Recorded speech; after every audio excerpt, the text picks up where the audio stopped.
హిందూ బంధువులందరికీ జై శ్రీరామ్. మొన్న నా మీద డిఎస్పీ మీద స్వధర్మంలో ఉంటున్న కొంతమంది మాఫియా వాళ్ళ చేత కుట్ర చేయించి అరెస్ట్ చేయడం కోసం ప్లాన్ చేశారు. ఈ రోజున శివశక్తి కరుణాకర్ సుగ్గుణ గారి మీద అలాంటి కుట్ర చేశారు. కాకపోతే ఈసారి క్రైస్తవ మాఫియా. ఈ క్రైస్తవ మాఫియా కరుణాకర్ గారి మీద పెట్టిన కేసు ఏంటి అంటే, ఒక పాస్టర్ ముసుగులో ఉన్న ప్రేమ్చంద్ అనే ఒక లంజా కొడుకు, ప్రేమ్చంద్ అనే ఒక పాస్టర్ ముసుగులో ఉన్న లంజా కొడుకు హిందూ దేవీ దేవతలైన శివుడిని, అమ్మవారిని, వినాయకుడిని, ఇంకా మిగతా దేవీ దేవతలందరినీ, పోలేరమ్మ తల్లిని చాలా దారుణంగా అవమానిస్తూ కొన్ని వ్యాఖ్యలు చేశాడు. ఉదాహరణకి కొన్ని చూడండి.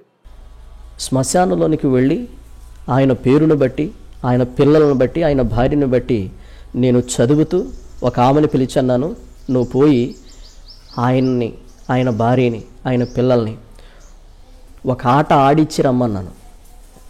ఆ శక్తి వచ్చి నుంచుంది. ఇంటి చుట్టూ తిరిగింది, కానీ లోపలికి పోటలా. మందిరం చుట్టూ తిరుగుతుంది, లోపలికి పోటలా. తిరిగి నా దగ్గరకు వచ్చింది. ఆమె ఎవరో కాదు, పులిమేరల్లో నిలబడేటువంటి పోలేరమ్మ అంటారు. పంచభూతాల మీద అధికారి కలిగినటువంటి వాడా, నేను పిలుస్తున్నానని చెప్పేసి పిలిచినప్పుడు శివుడు నా దగ్గరకు వచ్చాడు. నన్నెందుకు నువ్వు పిలిచావన్నాడు. నీతో నాకు పని ఉంది, నేను ఒక పని చేయాలనుకుంటున్నాను.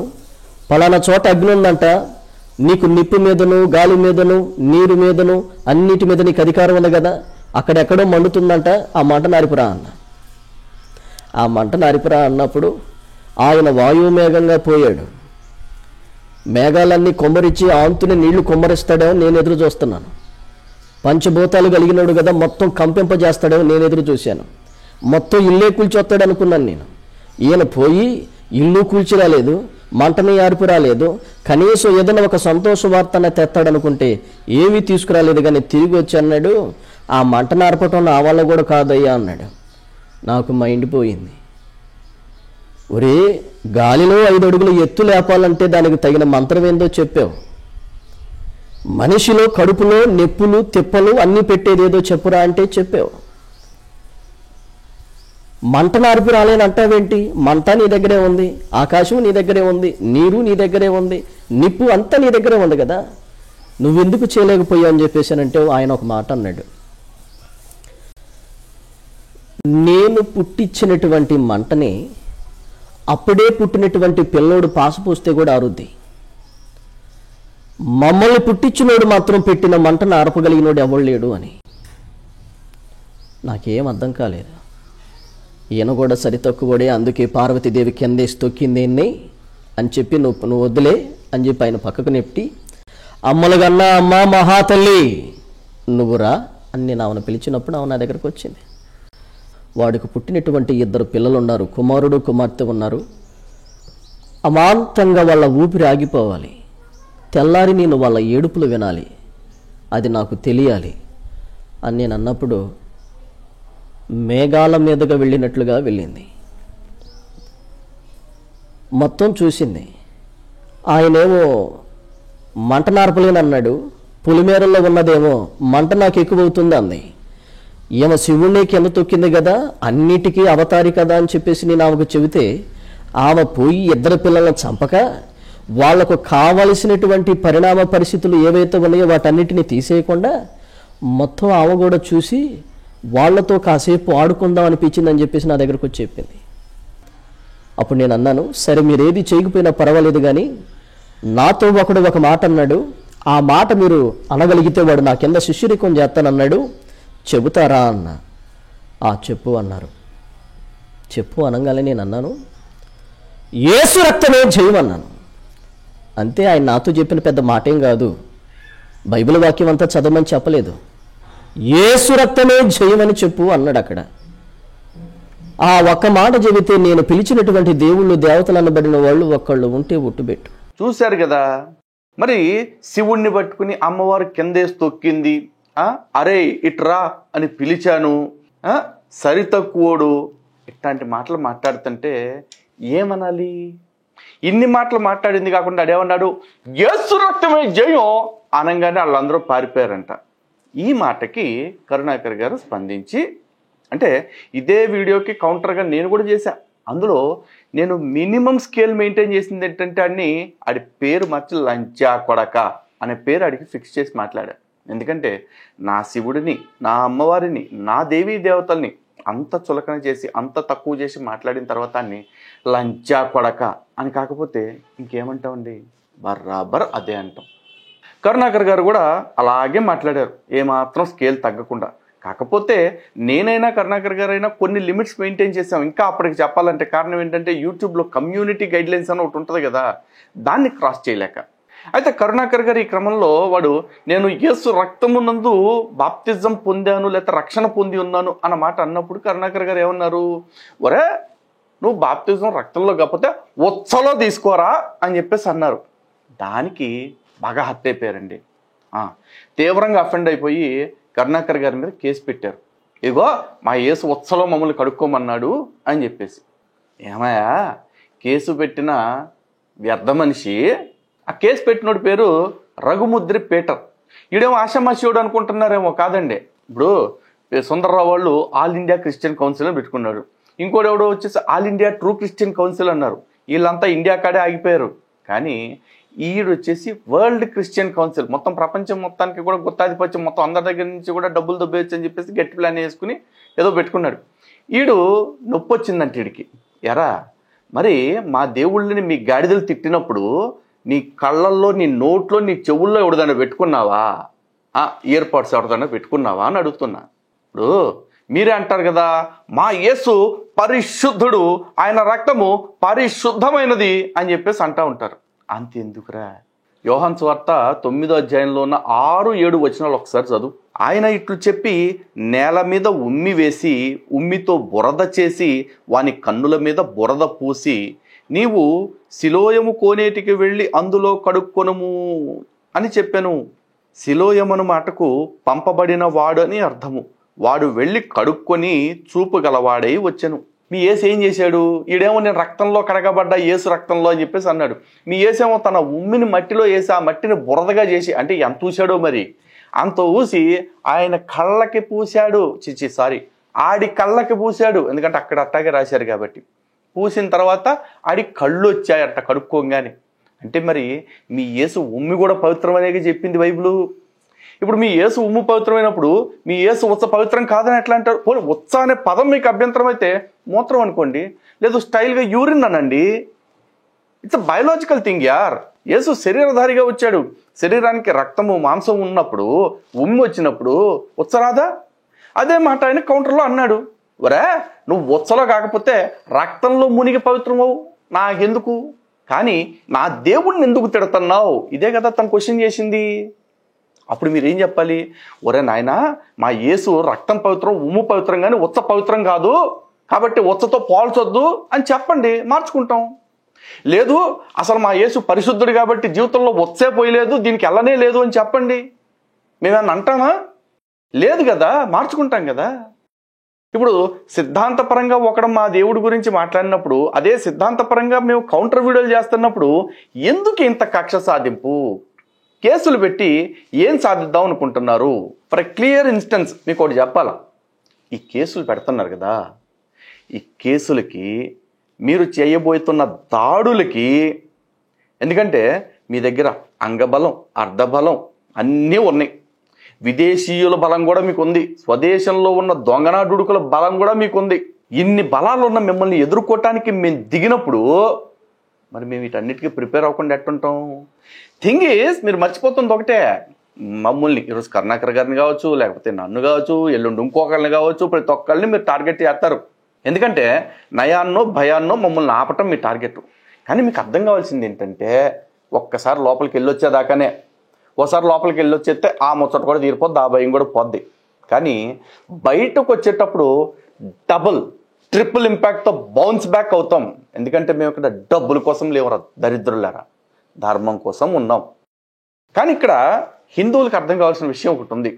ఈరోజు సీరియస్గా హిందూ సమాజానికి, అంటే పర్టికులర్గా కరుణాకర్ గారికి కావచ్చు, నాలాంటి వాళ్ళకి కావచ్చు, మాకు ఒక మంచి జార్జ్ సోరోస్ లాంటి వాడు కావాలా. అదేంటి జార్జ్ సోరోస్ అంటాడు మంచి అంటారు ఏంటనుకున్నారా? ఆడు మంచివాడని కాదు నా ఉద్దేశం. అంటే మంచి పొటెన్షియాలిటీ ఉన్నోళ్ళు హిందూ సమాజంలో కూడా వేల కోట్లు 100 కోట్లు ఉన్నోళ్ళు బోల్డ్ మంది ఉన్నారు. అఫ్కోర్స్ లక్షల కోట్లు ఉన్నోళ్ళు కూడా ఉండుండొచ్చు. కానీ అటు పక్కన జార్జ్ సోరోస్ అనేవాడు వాడి మతాన్ని నిలబెట్టుకోవటం కోసం ప్రపంచం మొత్తాన్ని ఆటాడిస్తూ ఉన్నాడు. వాడి దగ్గర ఉన్న డబ్బుతో, అధికార బలంతో, లేకపోతే వాడి దగ్గర ఉన్న వ్యవస్థలతోటి. కానీ మన కర్మేంటో హిందువుల కాడికి వచ్చేపటికి మనకు ఆ పరిస్థితి లేదు. మరి మనకెవడ ఆదుకోవాలి? అలాంటి దమ్మున్నోడు వచ్చేదాకా ప్రతి వాళ్ళు నిలబడాలి మాకు సపోర్ట్గా. అలా నిలబడాలి అనుకున్న ప్రతి వాళ్ళు కూడా మన కింద కనిపిస్తున్న వాట్సాప్ నెంబర్స్ ఏవైతే ఉన్నాయో వాటికి మీ పేర్లు వివరాలు పంపండి. ఇప్పుడు హై టైం. ఎందుకంటే ఈరోజు కరుణాకర్ గారు అరెస్టుకి భయపట్టలా, చాలా ధైర్యంగా గర్జించాడు. కానీ గుర్తుపెట్టుకోవాల్సిన విషయం ఏంటో తెలుసా? ఆయనకున్న ధైర్యమైనా, నాకున్న ధైర్యమైనా, మాలాంటి వాళ్ళందరికీ ఉన్న ధైర్యమైనా ఏంటో తెలుసా? మేము కష్టంలో ఉన్నాము అని తెలిస్తే మీరందరూ వస్తారని. అందుకే తొందరలో with in short time 1 or 2 డేస్లోనే ఎప్పుడు పంజగుట్ట పోలీస్ స్టేషన్కి స్వయంగా కరుణాకర్ గారు వెళ్ళి పోలీసులతో మాట్లాడటానికి వెళతారు అనేది ఒక డేట్ అనౌన్స్ చేస్తాం. ఆ డేట్ అనౌన్స్ చేసినప్పుడు మీలో ఎంతమంది లేదండి కరుణాకర్ గారికి సపోర్ట్గా మేము వస్తాం స్టేషన్కి అంటారో అలాంటి వాళ్ళు మీ విల్ అండ్ విష్ని మన వాట్సాప్ నెంబర్కి తెలియచేయండి. వీలైతే మీ అందరినీ కూడా మన హిందూ జనశక్తి, శివశక్తి వాట్సాప్ గ్రూప్స్కి యాడ్ కూడా చేస్తాం. అలాగే వీళ్ళకి న్యాయపరంగా ఎదుర్కోవటానికి మేము సహాయపడగలము అనుకునే వాళ్ళు కూడా మీ సహాయాన్ని, సహకారాన్ని మాకు అందించే ప్రయత్నం చేయండి. చెప్పాగా, మనకంటూ ఒక సోరోస్ వచ్చేదాకా, అంటే పద్దాక ఆడి పేరెత్తుతున్నా అనుకోకండి. వాడి మతాన్ని ప్రచారం చేసుకోవటం కోసం, వాళ్ళని కాపాడుకోవటం కోసం సర్వశక్తులు ఒడ్డుతున్నాడు కదా. అలా శక్తులు ఒడ్డగలిగే శక్తి ఉన్న హిందువులు ఎంతమంది ఈరోజు బయటికి వస్తారో అనొక ఆశతోటి మాట మాట్లాడుతున్నా. చూద్దాం. ఎందుకంటే ఒక్కసారి కరుణాకర్ని అరెస్ట్ చేయడానికి పోలీసులు శివశక్తి ఆఫీస్కి ఎలా వచ్చారో చూడండి. చూస్తున్నారు కదా ఈ వీడియోలో. మొత్తం వీళ్ళందరూ పోలీసులే కాదండి, వాళ్ళతో పాటు ఒక 2 వచ్చారు చూసారా, ఒక తాడిగాడు, ఒక పేడిగాడు. ఆ పేడిగాడు, తాడిగాడు ఇల్లు కంప్లైంట్ ఇచ్చిన క్రైస్తవ మిషనరీస్. వాళ్ళు వచ్చి కరుణాకర్ గారిని అరెస్ట్ చేయడానికి వచ్చారా లేకపోతే మరో కారణం చేత వచ్చారో మనకు తెలియదు. ఒకవేళ నిజంగా నోటీస్ ఇవ్వటానికే వచ్చినట్లయితే కనుక కరుణాకర్ గారు అక్కడ లేరు అని తెలిసినప్పుడు ఆ నోటీస్ని పక్కన ఎవరికైనా ఇవ్వటమా, లేకపోతే ఫోన్ చేసి చెప్పటమా, లేదా వాట్సాప్ చేయటమా, ఆర్ అట్లీస్ట్ ఆ డోర్కి పేస్ట్ చేయటమా చేస్తుండేవాళ్ళు. So their intentions are very clear. They didn't came to arrest. అది ఎప్పుడు వచ్చారు వాళ్ళు? శుక్రవారం సాయంత్రం 6:20 ప్రాంతంలో వచ్చారు. అదేంటి, కోర్టు టైం అయిపోయిన తర్వాత వీకెండ్లో ఎందుకు వచ్చారు అనుకుంటున్నారా? ఎందుకు వచ్చారు అనేది మీరు అర్థం చేసుకోండి. ఎందుకంటే నేను ఆ ఇంటెన్షన్స్ చెప్పాను అనుకోండి, మేము అందుకు వచ్చామని నీకు తెలుసా అంటూ ఉల్టా నా మీదే మాట్లాడే అవకాశం ఉంది. కాబట్టి కారణం ఏంటంటే మన హిందువుల్లో కూడా చాలామంది హిందుత్వ వాదాన్ని బలంగా గౌరవిస్తున్న అధికారులు ఉన్నారు. కానీ వాళ్ళకి వాళ్ళ భుజాల మీద ఉండే స్టార్స్ అడ్డొస్తున్నాయట. స్వయంగా నాతోనే చెప్పారు. కానీ ఆ మతానికి సంబంధించిన అధికారి స్టేషన్ మొత్తం మీద ఒకడుంటే ఆ ఒక్కడు చాలామందిని ఇన్ఫ్లుయెన్స్ చేసి మాలాంటి వాళ్ళ మీద కక్ష తీర్చుకోవటానికి, వాళ్ళని తృప్తి చేయటానికి సిద్ధంగా ఉన్నారు. నిజంగా ఒక్క మాట చూడండి, ఇప్పుడు క్రిస్మస్కి ముందు కరుణాకర్ని లేదా నన్ను లేకపోతే ప్రవీణ్ను ఒక్కరోజు అరెస్ట్ చేసేసి లోపల ఉంచేస్తే ఇది క్రైస్తవ సమాజం మొత్తం ఒక పెద్ద అచీవ్మెంట్ లాగా ఫీల్ అవుతుంది. చూశారా, ప్రభువుని పదే పదే విమర్శిస్తున్న మతోన్మాదుల్ని ప్రభు పుట్టినరోజు నాడే అరెస్ట్ చేయొచ్చు. అఫ్కోర్స్ ప్రభు పుట్టినరోజు క్రిస్మస్ కాదు. ఎందుకంటే యేసుక్రీస్తు డిసెంబర్ 25న పుట్టాడని బైబుల్లో లేదు. చరిత్రపరంగా చూసుకుంటే అసలు యేసుక్రీస్తే పుట్టినట్టు లేదు, ఇది వేరే విషయం. కానీ వీళ్ళ పండగ చేసుకుంటున్నారు కాబట్టి వాళ్ళకి ఆ తృప్తి ఉంటుంది. ఇక రాజకీయ నాయకులు లేకపోతే గొప్పోళ్ళు చాలామంది ఉంటారు. వాళ్ళంతా ప్రతి ఏటా ఎంతో ఇష్టంగా గ్రాండ్గా క్రిస్మస్ చెట్టుని తనే స్వయంగా అలంకరించుకునే సినీ సెలబ్రిటీలు అడగకపోయినా వెళ్ళి వీళ్ళు బ్రిటానియా బిస్కెట్లు వేసినట్టుగా వాళ్ళకి మద్దతులు ఇచ్చొస్తారు. కానీ మరి మాకెవరిస్తారు? ఎందుకంటే మాకు అధికార బలం లేదు, రాజకీయ అండదండలు లేవు, అర్ధబలం కూడా అంతంత మాత్రమే ఉంది. కాబట్టి we are the most targeted sections here. కానీ మేము ధర్మాన్ని నమ్ముకున్నాం కాబట్టి ఖచ్చితంగా ధైర్యంగానే ముందుకెళ్తాం. అలాగే ఆ ధర్మానికి తోడు ధర్మయుద్ధంలో మమ్మల్ని వెన్నంటి నడిపిస్తున్న మీ అందరూ మాతో ఉంటారన్న నమ్మకం ఉంది. కాబట్టే ఇలాంటి కేసులు ఎన్ని పడ్డా సరే ధైర్యంగా ఉంటున్నాం. ఎందుకంటే నిండా 1 month కూడా అవ్వలేదు, గుంటూరు జిల్లాలోని ఒక పెద్ద పోలీస్ స్టేషన్ నుంచి ఒక కాల్, కరుణాకర్ సుగుణ గారి మీద, లలిత్ కుమార్ మీద కేసు అయిపోయింది, వచ్చేసేయండి. ఈ కేసు ఇచ్చింది ఎవడో చేకోడీగాడు అని చెప్పేసి అక్కడ ఉండే ఒక పకోడీగాడు. ఆడేమిచ్చాడు? మనమంతా యేసుని దూషించామని ఇచ్చాడు. పోనీ ఆడేమన్నా శుద్ధపూస అంటే ఆ లప్పగాడు మాట్లాడిన మాట ఒకసారి వినండి. పార్వతి గారికి సంతానాన్ని కలిగించడానికి శివుడు గారు అంతఃగృహంలో హస్తప్రయోగం చేస్తున్నాడు.